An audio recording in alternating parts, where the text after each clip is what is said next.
کروں گا. آیت کافی لمبی ہے. وَلَوْ أَنَّهُمْ إِذْ ظَلَمُوا أَنفُسَهُمْ جَاءُوكَ فَاسْتَغْفِرُوا اللَّهَ وَاسْتَغْفَرَ لَهُمُ الرَّسُولُ لَوَجَدُوا اللَّهَ تَوَّابًا رَحِيمًا. یہ پوری آیت ہے. تو پوری آیت کی تفسیر اور ترجمہ پیش کرنے کے لیے مجھ جیسے کم پڑھے لکھے انسان کے لیے بھی 2-4 گھنٹہ ضروری ہے. اور جو زیادہ پڑھے لکھے لوگ ہیں وہ تو مہینوں اس کی تفسیر بیان کر سکتے ہیں. تو وَلَوْ أَنَّهُمْ إِذْ ظَلَمُوا أَنفُسَهُمْ، اگر لوگ اپنی جانوں پہ ظلم کر لیں. ظلم 2 طرح کے ہیں. ایک ظلم تو وہ ہے جو یہود و نصارہ پہ کر رہے ہیں، اہل ہنود کر رہے ہیں. تو یہ جو ظلم و ستم لوگ ہمارے اوپر کرتے ہیں، اس کا ہمیں ثواب ملتا ہے، اس کی ہمیں برکتیں ملے گی. قیامت کے دن اس کا بدلہ ہمیں دیا جائے گا. اور ایک ظلم وہ ہے جو ہم اپنے اوپر کر لیتے ہیں. اپنے اوپر جو ظلم ہم کرتے ہیں، کوئی انسان کیا اپنے اوپر بھی ظلم کرتا ہے؟ توجہ درکار ہے. کیا کوئی انسان اپنے اوپر بھی ظلم کر سکتا ہے؟ جبکہ انسان ساری کائنات میں سب سے زیادہ اپنے آپ سے پیار کرتا ہے، اپنے آپ سے محبت کرتا ہے. تو کیا کوئی اپنے اوپر بھی ظلم کرتا ہے؟ یہ بات عقل کے اعتبار سے سمجھ میں نہیں آتی ہے کہ جو انسان اپنے آپ سے بہت زیادہ پیار کرتا ہو، اپنے باپ سے، اپنی ماں سے، اپنے بھائی سے، اپنی بہن سے، اپنی اولاد سے بھی زیادہ آدمی اپنے سے پیار کرتا ہے. اس کی مثال اگر کسی کا بچہ کسی ایک کمرے میں پھنس جائے، اس کمرے میں آگ کے شعلے اچانک بھڑک جائیں، اگر اس گارجین کو یہ معلوم ہو جائے کہ اس بچے کو نکال کر میں خود بھی بچ سکتا ہوں، تب وہ قدم اپنا آگے بڑھائے گا. اور اگر اسے یہ امید ہو جائے کہ میں اندر جانے کے بعد اپنے بچے کو بچا تو سکتا ہوں لیکن میں خود نہیں بچ سکوں گا، تو وہ بھڑکتے ہوئے شعلے میں، دہکتے ہوئے شعلے میں کبھی بھی اپنا قدم آگے نہیں بڑھائے گا. کمرے کے چاروں طرف چکر لگائے گا اور چلائے گا بچاؤ، لیکن خود اندر نہیں جائے گا. یعنی اپنی اولاد سے بھی زیادہ اپنے آپ سے آدمی پیار کرتا ہے. اور اگر آدمی اپنے آپ کو شعلے میں جھونک کر اس کی پرواہ کیے بغیر کہ میں اگر گیا تو گیا، میری اولاد تو بچ جائے گی، ایسا ایک بھی پیس تمہیں دنیا میں نظر نہیں آئے گا. ایک بھی آدمی ایسا نہیں ہے. اگر یہ امید ہو کہ ہم بھی بچ جائیں گے، میرا بچہ بھی بچ جائے گا، تب تو جائے گا. اور اگر یہ خود بچے کو بچا لینے کی امید اور اپنے آپ کو بچنے کی امید نہیں رکھتا ہو، تو کبھی بھی اس روم کے اندر وہ داخل نہیں ہوگا، باہر سے ہی چلائے گا بچاؤ. تو پتہ یہ چلا کہ اپنی اولاد سے بھی زیادہ آدمی اپنے آپ سے پیار کرتا ہے. اگر آدمی اپنے باپ سے پیار کرتا ہے تو اس لیے پیار کرتا ہے کہ یہ بڈھے کے پاس جو کچھ بھی ہے اس کے جانے کے بعد تو وہ میرا ہی ہوگا.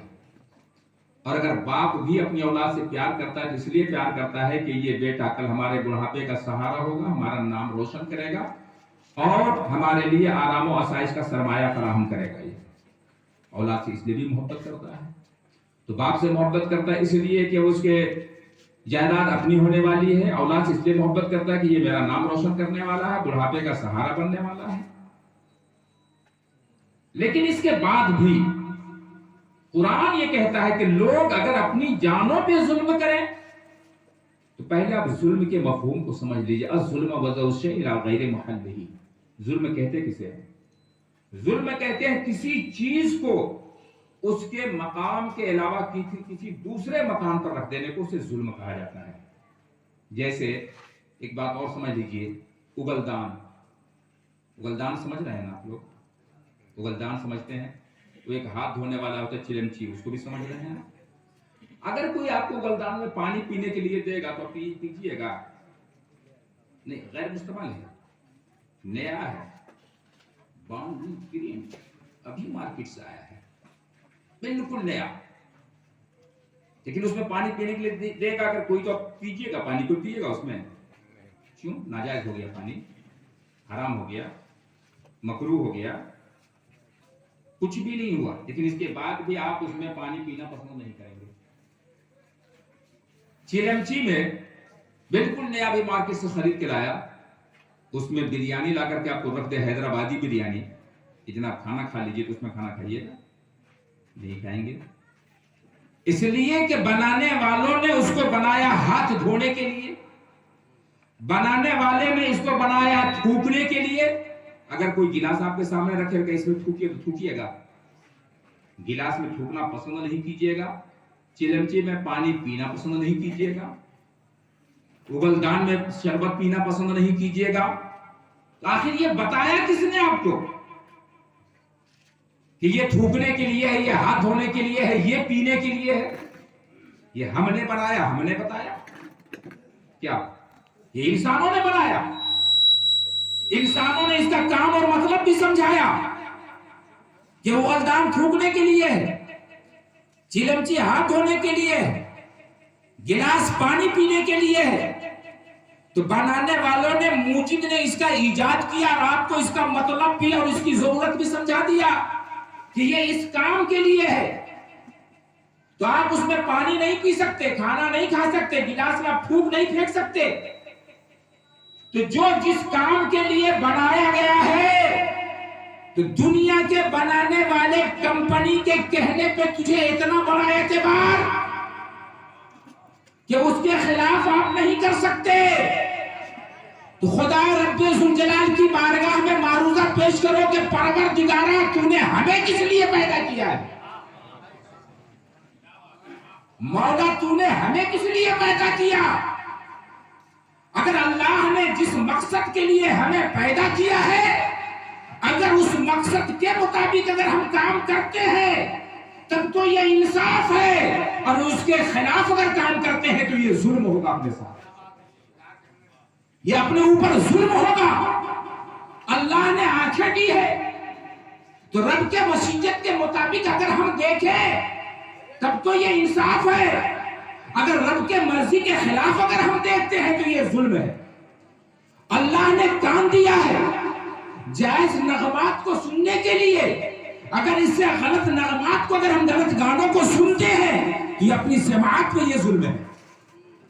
اللہ نے یہ پیشانی دی ہے اپنی بارگاہ میں جھکانے کے لیے, لیکن رب ذوالجلال کی بارگاہ سے اٹھا کر اپنی یہ پیشانی اپنے ہی ہاتھوں سے تراشے ہوئے اسنام باطلہ کے سامنے رکھ دے تو یہ اپنی پیشانی کے اوپر یہ ظلم ہوگا. تو پتہ یہ چلا کہ اللہ نے ہمیں جس مقصد کے لیے پیدا کیا, وَمَا خَلَقْتُ الْجِنَّ وَالْإِنسَ إِلَّا لِيَعْبُدُونِ, اگر اس سے ہٹ کر کوئی کام اگر ہم انجام دیتے ہیں تو یہ ہم اپنے آپ پر ظلم کرتے ہیں, یہ ہم اپنے آپ پر ظلم کرتے ہیں. تو وہ ہے کہ ہر چیز کے ایجاد کا ایک مقصد ہے. برتن کے ایجاد کا ایک مقصد ہے. یہ برتن معمولی سا بات, جب چاہے ہم اس کے ڈھانچے کانچے کو بدل سکتے ہیں, لیکن پروردگار عالم نے 18,000 قسم کے مخلوقات میں سب سے زیادہ ہینڈسم, سب سے زیادہ خوبصورت, سب سے زیادہ عظیم, سب سے زیادہ بزرگ و برتر وَلَقَدْ كَرَّمْنَا بَنِي آدَمَ کا تاج رکھا. لَقَدْ خَلَقْنَا الْإِنسَانَ فِي أَحْسَنِ تَقْوِيمٍ کے منصب پر فائز کیا. تو اگر رب کے مشیت کے خلاف اگر ہم کوئی بھی کام کریں گے تو یہ ظلم ہوگا, یہ ظلم ہوگا. اور خدا وحدہ لا شریک نے توجہ درکار ہے, اس لیے کہ میں کوئی ایسی بات نہیں کرنے جا رہا ہوں جس سے آپ کا دل بہل جائے. معین القادری کبھی دل بہلانے کی بات نہیں کرتا. معین القادری کبھی اسٹیج پر لطیفہ گوئی سے کام نہیں لیتا. معین القادری اپنے درد کو سناتا ہے, اپنے عقیدے کو سناتا ہے, اپنے مذہب کو سناتا ہے. ہم کسی کا دل بہلانے کا کام نہیں کرتے ہیں, ہم کسی کا دل بہلانے کا کام نہیں کرتے ہیں. بھلے کل جا کر کے بازاروں میں آپ یہ کہیں کہ مولانا معین القادری نے تقریر کیا, مزہ نہیں آیا. تقریریں مزہ دینے کے لیے نہیں ہوتی ہیں, درس حیات حاصل کرنے کے لیے تقریریں کی جاتی ہیں. غوث اعظم سرکار جب تقریر فرماتے تھے کئی سو جنازے نکلتے تھے ان کے جلسوں سے. خوف خدا میں ایسے تڑپتے تھے, اس طرح لوگ روتے تھے, اس طرح گڑگڑاتے تھے, اور جب خشیت الہی ان پہ جب طاری ہو جاتی تھی تو تڑپ کر رب ذوالجلال کی بارگاہ میں وہی اپنی جان کی قربانی پیش کر دیا کرتے تھے. اور آج تو ہمارے جلسوں کا مقصد ہو گیا ہنسنا اور ہنسانا, دل بہلانا. دل بہلائی کا سامان یہ نہیں ہوتے ہیں جلسے. جلسے ہوتے اپنی قوم کی اصلاح کے لیے، اپنے عقیدوں کی اصلاح کے لیے، اپنے اعمال کی اصلاح کے لیے، اپنے اعمال کی اصلاح کے لیے۔ تو اب میں پوچھنا چاہتا ہوں کہ پروردگار عالم نے اپنے بندوں کو صراط مستقیم پر لانے کے لیے اپنے محبوب کو اسی 12 ربیع الاول شریف کی 12 تاریخ کو صبح صادق کے وقت میں مکہ کے سرزمین پر حضرت عبداللہ کے گھر میں حضرت بی بی آمنہ کے بدن اطہر سے اس خاک دانے گیتی میں مبعوث فرمایا۔ اللہ کے مقدس نبی آئے تو پروردگار عالم نے جو اپنے محبوب کا مرتبہ، ان کے درجات کو، ان کے مراتب عالیہ کو جو رب نے بیان فرمایا، اگر اس کے مطابق ہم سمجھتے ہیں، سمجھانے کی کوشش کرتے ہیں، تو یہ تو انصاف ہوگا کہ رب کے منشا کے خلاف اگر ہم اپنے نبی کے خلاف اگر کوئی شبد بھی استعمال کرتے ہیں تو یہ ظلم ہوگا، یہ ظلم ہوگا۔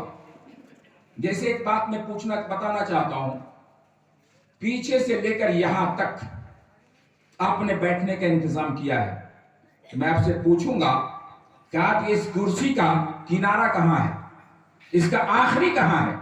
تو آپ کہیں گے جہاں سے اسٹیج کی شروعات ہے وہاں اس کا آخری ہے، پیچھے سے شروع ہوا یہاں کے آخری ہو گیا، اور یہ اسٹیج کی جہاں سے شروعات ہے، اس اسٹیج کی جہاں سے شروعات ہے تو اس کی انتہا اس کے پیچھے حصے میں ہوگا، اور اس کرسی کی انتہا اسٹیج کے اوپر سے اس کے اوپر تک ہے۔ جیسے مثال کے طور پر آپ یوں سمجھ لیجئے کہ انسان کے کمال کی جو انتہا ہے وہاں سے مومن کی کمال کا ابتدا ہے۔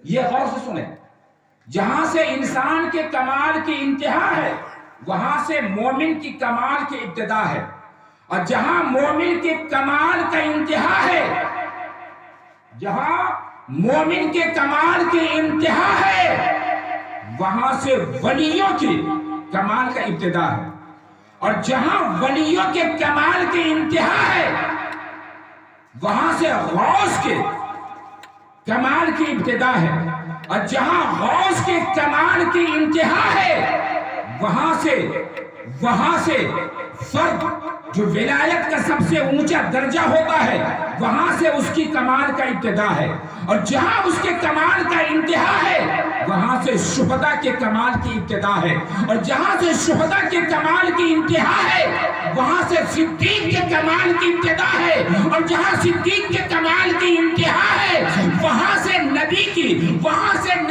کمال کی ابتدا ہے، اور جہاں سے نبی کی کمال کی انتہا ہے وہاں سے رسول کی کمال کی انتہا ہے، اور جہاں رسول ابتدا ہے، اور جہاں رسولوں کے کمال کی انتہا ہے وہاں سے اولو العزم رسولوں کی ابتدا ہے، اور جہاں سے اولو العزم رسولوں کے کمال کی انتہا ہے وہاں سے مقام مصطفیٰ شروع ہوتا ہے، وہاں سے مقام مصطفیٰ شروع ہوتا ہے، وہاں سے مقام مصطفیٰ شروع ہوتا ہے، اور مقام مصطفیٰ کی ابتدا تو نبی اولو العزم پیغمبر جان سکتے ہیں، لیکن اس کے انتہا کو سوائے رب کے کوئی نہیں جانتا، سوائے رب کے کوئی نہیں جانتا کہ مصطفیٰ کا عروج کتنا ہے۔ جب رب خود فرماتا ہے وَلَلْآخِرَةُ خَيْرٌ لَكَ مِنَ الْأُولَى، وَلَلْآخِرَةُ خَيْرٌ لَكَ مِنَ الْأُولَى، اور یوں بھی سمجھو کہ سمندر رسالت سے جب بخارات اٹھے تو ہم نے کہا اسے صحابہ ہے، جب پھیل گئے تو ہم نے کہا یہ تابعین ہے، اور جب برس پڑے تو ہم نے کہا یہ تبع تابعین ہے، اور جب بہہ کر نکل گئے جب بہ کر نکلے تو ہم نے کہا یہ قادری دریا ہے، یہ چشتی دریا ہے، یہ سہروردی دریا ہے، یہ نقشبندی دریا ہے، یہ اشرفی دریا ہے، یہ تیغی دریا ہے، یہ غفاری دریا ہے، یہ رضوی دریا ہے، یہ نقشبندی دریا ہے، یہ سہروردی دریا ہے. اور ان دریاؤں سے پوچھو کہ تم بہ کر کہاں جا رہے ہو، جواب ملے گا کہ ہم وہی جا رہے ہیں جہاں سے ہم چل کر آئے تھے. پتہ یہ چلا کہ یہ تمام سمندر، یہ تمام نہریں الگ الگ جانے جاتے ہیں، لیکن قیامت کے دن یہ تمام نہریں بہ کر اسی سمندر رسالت میں غوطہ لگائیں گے. پھر نہ کوئی قادری قادری رہے گا، نہ کوئی رضوی رضوی رہے گا، نہ کوئی اشرفی اشرفی رہے گا، نہ کوئی تیغی تیغی رہے گا، بلکہ یہ کہنے